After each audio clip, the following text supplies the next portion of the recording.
सत्संगत जी, प्यार से कहना धन निरंकार जी। अपने मन को हमने पहले अच्छे गुणों से भरना है और फिर वह खुशबू हर एक तक पहुंचानी है। कैसे हमने जब इस मनुष्य के तन में आए तो फिर वो भाव भी मनुष्य वाले ही होने चाहिए, नहीं तो फिर एक वही बात हो जाती है कि तन तो चाहे इस मानव का लेके आए हैं, पर अपने कर्म हम ऐसे खराब कर रहे हैं कि वो एक धरती पे अभिशाप का रूप बन रहे हैं।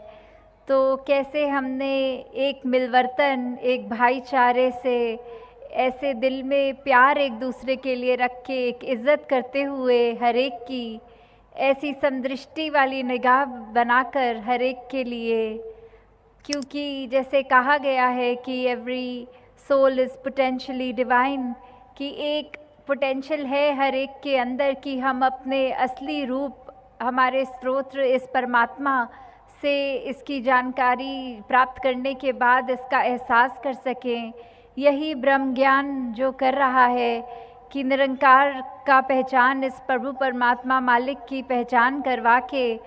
फिर हमारा जीवन कैसे उसके एहसास में सेवा, सुमिरन, सत्संग द्वारा ये रहता है। और रहने के बाद फिर हर पल में जब वो सांस सांस में सिमरन वाली बात होती है, कैसे ये एहसास में फिर सारे कर्म होते हैं, चाहे हम कुछ भी कर रहे हों दिन भर, पर ये परमात्मा का एहसास रहता है।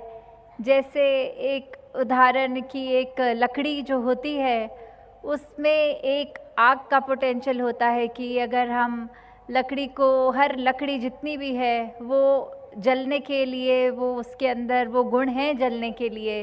तो ऐसे ही हमारे हर एक के मन में इस प्रभु परमात्मा की जानकारी लेना बिल्कुल पोटेंशियली पॉसिबल है। बस हमने अपने मन से ये बात लानी है कि इसको जाना जाए, और एक बार जब इसकी जानकारी इस ब्रह्म ज्ञान द्वारा हो जाती है, फिर वो भक्ति का मार्ग शुरू होता है। फिर किसी भी संत के वचन, कोई भी हम अपने रिलीजियस स्क्रिप्चर्स उठा के देख लें तो परमात्मा के जो गुणों का बयान है वो सब यही कह रहे हैं कि तू कहे कागज़ की लेखी, मैं कहूँ आँखन की देखी वाली बात, कि अपने आँखों से ये देखने के बाद अगर वो मैच किया जाए कि युगों युगों से जो संतों ने परमात्मा की पहचान कही है, जो कटता नहीं, जो गीला नहीं होता, जो कण कण में है, ऐसे अनेक परिभाषाओं से जब मिला के खुद देखेंगे तो ये वही परमात्मा है। कैसे हमने अपने जीवन में जब ये परमात्मा को डाल लिया तो फिर हमारा अपने आप ही वो मनुष्य वाला व्यवहार शुरू हो जाता है। कैसे हम हर एक से फिर प्यार करना शुरू कर देते हैं। वो बात की है, अपने स्रोत्र का ही पता लग गया इस परमात्मा का, तो हर एक को उसी में देखना, हर एक से जब भी मिलना ऐसा एहसास आएगा कि मानो हम अपने आप से ही मिल रहे हैं। वो प्यार वाली बात आएगी, वो एक दिल में विशालता आएगी। कैसे हम हर एक के जीवन में एक ज़ख्म पे मरहम लगाने का काम करेंगे, ना कि ज़ख्म पे नमक लगाने का। हर एक के दर्द को बांट कर उनके आंसू पोंछने का काम करेंगे। ये सारे गुण और भी जितने भी हैं एक जीवन को सुंदर बनाने के लिए, वो फिर जीवन में अपने आप ढलते जाते हैं। कोई भी स्थिति हो उसके लिए हमें ये जागरूकता अपने अंदर, ये चेतनता लेनी है कि इस स्थिति में हमारा रिएक्शन क्या होना चाहिए, कि ऐसा होने पे हमें क्या अब इसके लिए ये क्या उसके कर्म करना चाहिए। कि अगर बहुत ही गर्मी पड़ रही है तो फिर एक हमें हीटर नहीं चलाना, हमें आग जला के अपने हाथ नहीं सेकने, बल्कि उस समय हमें पंखा चलाने से ही वो शीतलता मिलती है। तो वैसे ही हमें, अगर संसार में ये देख रहे हैं कि आज नफ़रत फैली हुई है, ये दुनिया अलग अलग भ्रमों में फंसी हुई है, तो इसमें संतों का कर्म क्या होता है। संतों ने तो फिर ठंडक पहुंचाने वाला काम करना है, हर एक के मन में वो शीतलता देनी है, एक आराम देना है। तो ऐसे ही हम अपने कर्मों द्वारा जब अपना भी उद्धार कर लें और हर एक का भी, तो वो सिर्फ संतमति के साथ ही होता है। ये संतों का संग जो अभी हम सत्संग सीखने की, ये तो हर जगह से ही शिक्षा मिल रही है। तो कैसे हमने ये चुनाव भी करना है कि कौन सी शिक्षा रखनी है और कौन सी शिक्षा नहीं लेनी, वो भी बहुत ही एक इम्पॉर्टेंट एस्पेक्ट कि कैसे अगर हम देखें तो कोई भी चीज़ का उदाहरण लें तो उसके प्रोज एंड कॉन्स होते हैं कि एक हमने अगर ये चीज़ करनी है उसको हम एनालाइज करते हैं कि हम ऐसा करेंगे तो इसके ये फ़ायदे हैं और ये नुकसान हैं। तो वैसे ही हमने अगर किसी के स्वभाव में या कभी ऐसी चीज़ को देखा तो ये साथ देख लिया कि ये व्यक्ति में ये अच्छाइयाँ हैं, इसको सीखो, पर अगर ये अच्छाइयाँ नहीं, कुछ बुराई के रूप में सामने आया तो उसको नहीं सीखना। जैसे एक उदाहरण ये भी हो सकता है, अगर किसी का बिजनेस होता है और अच्छा खासा एक बड़े स्केल का, तो कोई पत्रकार कभी उस पे जाते हैं और पूछते हैं आपने जीवन में ऐसा इतना बड़ा ये सीखा किससे,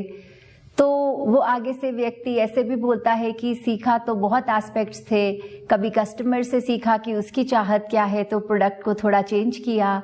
या फिर कभी ये भी सीखा कि क्या हम गलतियां कर रहे थे, ऐसा दे रहे थे जो ठीक नहीं थी, तो वो भी सीखा कि क्या रखना है अपने व्यापार के अंदर और क्या हटाना है। तो वो भी बहुत ज़रूरी होता है। जैसे एक बात आती है, एक जब हम साइकोलॉजी की बात करते हैं, ये लर्निंग, अनलर्निंग एंड रीलर्निंग वाली बात, कि हमने कुछ अगर सीखा हुआ है तो वो कभी कभी बहुत ज़रूरी हो जाता है कि पहले वो जो सीखा हुआ है उसको भूलें, ताकि वही चीज़ कोई बेहतर तरीके से नए सिरे से फिर से सीख सकें। तो कभी उदाहरण ये भी देखें कि अगर एक पानी का अगर हम बात करें, एक ग्लास में पड़ा हो, तो वो अगर पूरी तरह भर चुका है तो उसमें और पानी कैसे डालें, तो पहले ये सीखना होगा कि वो भरे हुए पानी को ग्लास से गिराया जाए और फिर उसके अंदर नया पानी डाला जाए। तो जो एक कह लें खराब पानी था, जो एक पीने के लायक नहीं था, उसको हमने गिरा दिया और फिर जो उसके अंदर डाला वो स्वच्छ पानी डाला। तो कैसे एक ये जीवन में हमें बहुत ऐसे एग्जाम्पल्स मिल जाएंगे कि हमने क्या करना है। एक बुजुर्गों की भी कहानी अगर इससे देखी जाए कि अपने जीवन का कितना वो साल जी लेते हैं, कितना तजुर्बा मिल जाता है, क्योंकि एक सीखने की जहाँ बात आती है, ये तो ज़रूरी नहीं कि हम सब, जब तक हमारे अपने जीवन में घटित कोई बात नहीं तो हम सीख नहीं सकते। वो तो कितनी बुक्स में से भी काफ़ी कुछ सीखने को मिलता है, कितने एक एक्सपीरियंस से भी। तो जहाँ बुजुर्गों का तजुर्बा की भी बात आती है कि इतना जीवन उन्होंने जी लिया होता है, तो उनसे भी, उनके सिर्फ बातों से, उनकी से ही कितना सीखने को मिल जाता है। तो एक बुजुर्गों की ही कहानी अगर देखी जाए और उनसे उनके परिवार वाले पूछते हैं कि जीवन में आपने क्या एक सारांश में समझाइए हमारे लिए, तो एक उसमें से बोलता है कि ये इतने चैलेंजेस आए, एक ये इतनी मुश्किल घड़ियां आई, कोई समय तो ऐसे था कि प्रतिदिन एक नई समस्या आती थी सामने, फिर भी उसको कैसे हमने ओवरकम किया, हमने कैसे बाधाओं के बावजूद उनको ऊपर से उसके लांग गए, वो निकल गई। तो इससे मैंने तो जीवन में ये सीखा कि एक जीवन बहुत ही खूबसूरत है और बहुत पॉजिटिव बातें जीवन के बारे में, संघर्ष के बारे में वो बुजुर्ग सुनाता है अपने बच्चों को।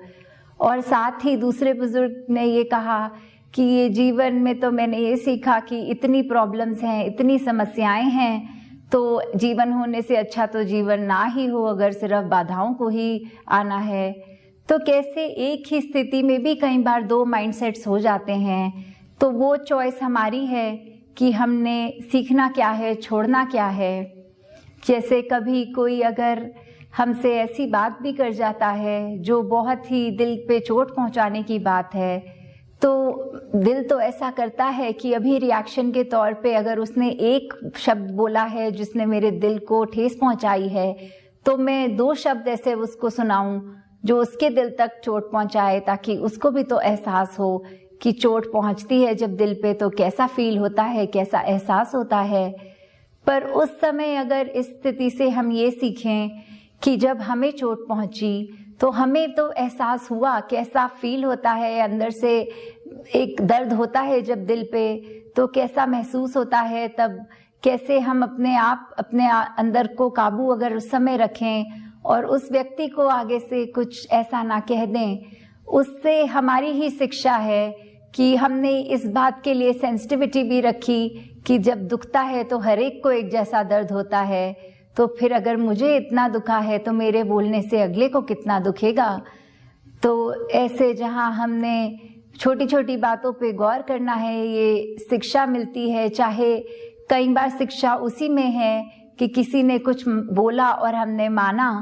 तो ये जो सत्वचन का अभाव भी, कि कई बार होता है कि अगर हमारा दिमाग कोई एक चीज को मान नहीं रहा, पर किसी संत ने ये कह दिया कुछ ऐसा और मन से अगर उसी तरफ आया कि ये गुरु रूप बोल रहे हैं तो एक सत्वचन करो और वो चीज करो, तो फिर कैसे उस बात में भी शिक्षा है कि एक बात मानने वाली चीज की शिक्षा।